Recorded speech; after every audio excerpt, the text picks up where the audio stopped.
What's going on, guys? We're back at it again with the National Dex series, and this time we're doing BDSP, since we can never get enough BDSP around here. I've gone over the rules to this series enough, so I'll do this abridged. We have access to all Pokemon that can be gotten from the beginning of the game with egg moves where applicable, just no legendaries. It was really hard to build this team to be any better than the regular BDSP Best Team, as you actually do have great options already in that one. But as with most things, there's always an upgrade if you look hard enough. Let's go on ahead and get started though. Before we begin though, head on over to Mystic Reads, where another episode of the Yaju Sanin is out. Naruto once again throws that tri-pronged kunai, and his teammates are left in awe. You don't want to miss it. Also on MU Shorts, like always, we have daily Pokemon facts. And if we hit 5k subs, I have a surprise top 5 series I'll be doing for you guys. So head over there if that interests you. Links will be down below and above like usual.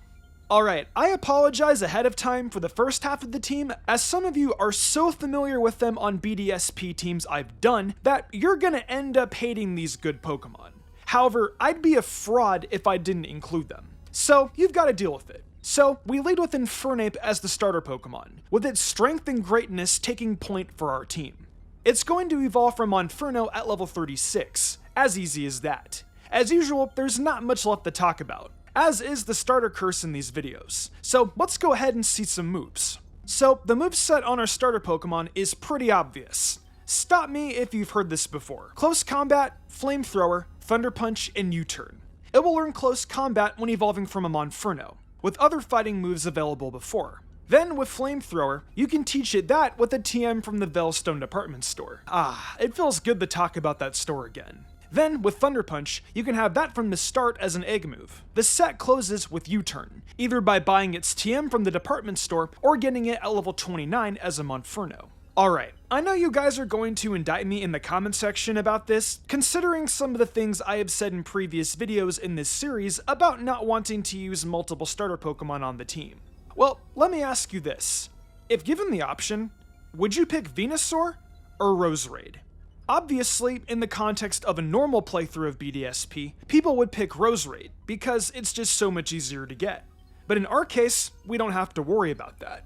So obviously, we need to pick Venusaur. It's going to evolve a lot easier going from Bulbasaur to Venusaur as opposed to Budew to Roserade at the end of the day. So, yeah, Venusaur is just a better Pokemon, and I truly would be a fraud to not include it on the team today. So, the moveset on our second starter Pokemon is also pretty obvious. Venusaur has got Petal Dance, Sludge Bomb, Earthquake, and Leech Seed to play around with. You can have Petal Dance from the jump as it's an incredibly strong egg move, so have fun with that.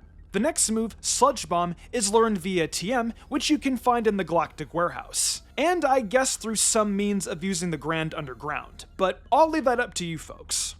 Then with Earthquake, the TM is found in the Wayward Cave after you have Strength. And finally, Leech Seed is learned at level 9, so you'll be sapping life away from an opponent for like the entire playthrough practically. Now, it's time. The ultimate BDSP Pokemon. It scares folks everywhere and is seen as a deity in Veilstone City. We're talking Clefable, with its crazy jack-of-all-trades move pool that you'd be crazy not to take advantage of. When we're playing this game, you'll start off with a Cleffa, but then as soon as it evolves, you can hit it with the Moonstone and boom, it's Clefable City. Its special stats are pretty nice, and as you're about to see in a moment with its moveset, it'll put them to work. You can't have a truly best team for Sinnoh without Clefable, but at the very least, I know you guys couldn't possibly argue that. So our extremely classic moveset for Clefable, which is what helps keep Veilstone department store in business, is Moonblast, Thunderbolt, Flamethrower, and Psychic. It's going to learn Moonblast by way of heart scaling it on. That will be in Pastoria City, so right around the time you're fighting for your 4th gym badge. Then, the next 3 moves are all bought in the Veilstone department store for a pretty penny, completing our extremely powerful Clefable set pretty quickly. Next up, we've got Weavile, making a pretty nice appearance on this team.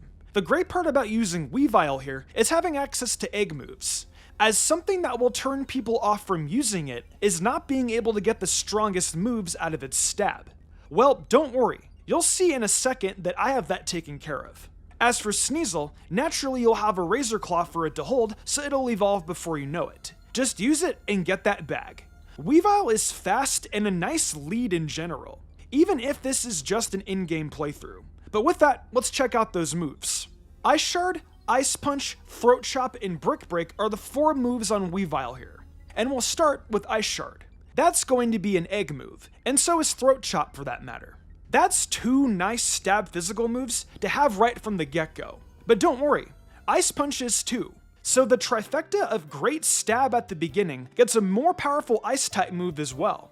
Finally, we have Brick Break, and that TM is gotten in the Oreburgh Gate. So coming up next, you guys already know I wanted to include a water type on the team. And of course, I got a little fancy here and decided to have Milotic on the squad. You'll be able to get it instantaneously, as we will start with all the needed poffins to max out Feebas's beauty, so you'll be able to quickly level it up once and get yourself a Milotic. So expect to start the journey with Milotic and its fantastic special stats. You never want to sleep on a special wall in an in-game playthrough. They don't mess around. So while Milotic might be a Pokemon that people don't use very much due to its complicated method of attaining, I'm happy to give it the rub on our team today. Alright, Milotic has Surf, Ice Beam, Dragon Breath, and Confuse Ray. It's a bit of an all-over type of moveset, with Surf first gotten in Celestic Town from Cynthia's grandmother after you knock off a Galactic Grunt. Then you get Ice Beam from, you guessed it, the Veilstone department store. I love that place. Dragon Breath is an egg move, which is kind of funny to imagine a Feebas having randomly. Finally, there's another egg move here being Confuse Ray. Always like having a way to indirectly mess around with the NPC teams. So the final Pokemon on the team today is a flying type, since we went quite a while without having one. I think you could probably guess that means it isn't going to be Staraptor, as I found one option that is certainly better due to what it can do. It's a fossil, but don't worry, you won't have to revive it. You'll just get an Aerodactyl right off the bat when you begin your adventure. Who doesn't want to have that? This giant dinosaur will fly around and do your bidding for you, and that's what you love to see. Though, what you may love to see a little more is the moveset. The final moveset of the day is Wing Attack, Rock Slide, Iron Head, and Crunch. The Wing Attack and Rock Slide combo of stab moves are learned at levels 10 and 20. Which is so early. It's awesome to have that for your Aerodactyl, especially at those levels. Iron Head will end up being learned at level 35, and you can't hate having such a good move learned by level up, and it isn't locked behind level 50 or something. Finally, we've got Crunch, learned at level 30. It's the rare all moves learned via level up moveset, but it's a tremendously good one. So now it's time to look over what our team is doing well against. We'll start with the gym leaders, and with Rourke, who is taken down by Milotic, Venusaur, and Infernape. And then we've got Gardenia, who is not looking to mess with Weavile, Aerodactyl, and Infernape. Maylene has a hard time dealing with Aerodactyl and Infernape. And if you need to use Clefable too, you can. And then with Crasher Wake, that's definitely a good place to use Venusaur and Clefable. Then we have Fantina. She's going to be taken down by the combined Dark-type move efforts of Aerodactyl and Weavile, with Byron being stomped by Venusaur and Infernape. The next battle against Candace will be the Infernape and Aerodactyl show, and when you win your final gym badge, you'll just need to let Venusaur and Infernape do their thing. Honestly, those two Pokemon together are a really awesome duo. I think that BDSP really highlights that. So with the other battles, we'll touch on Saturn's team, which is handled by Aerodactyl and Infernape. And then the Mars-Jupiter double battle is another one that you can turn to those previous two Pokemon, with maybe Venusaur involved just to EQ away the Skuntank. Cyrus is all completely handled by Clefable, and then your battle against Barry at the Pokemon League will largely be taken care of by Aerodactyl, with his Empoleon and Snorlax clapped away by Infernape. Aaron is going to be crushed by Aerodactyl, and of course an Earthquake from Venusaur to Drapion. And then Venusaur can solo Bertha, Milotic and Infernape are able to close shop on Flint. And finally, in your battle with Lucian, your Dark-type moves on Weavile and Aerodactyl can take out everything but Medicham, but a Flying-type move will help with that. So in your final battle against the powerful Cynthia, you can take down Spiritomb with Clefable, Roserade with Aerodactyl, Gastrodon with Venusaur, Lucario with Infernape, Milotic with, well, not with your own Milotic, but instead with Clefable and Venusaur, and finally Garchomp, which can be taken out with the Weavile and Milotic combo. It's going to be pretty easy to beat her with this team, quite frankly. So that's it. I think this might be the strongest team so far in this series. which shouldn't be all that difficult to believe. I like it a lot, and I hope you folks do too. So that leaves us with the next big video in the series. I think we're gonna do Black and White 2. I mean, that has a nice big available Pokedex to choose from, and I've already got a few ideas for it. But with that, I'll see you guys then. Hey, it's the outro. Isn't that exciting? Thank you for enjoying another Mystic Umbreon video. We're getting ready to enter the fall, and the final stretch of hype for Scarlet and Violet is here. The excitement for Pokemon's 9th generation is at its peak, and I couldn't be more excited.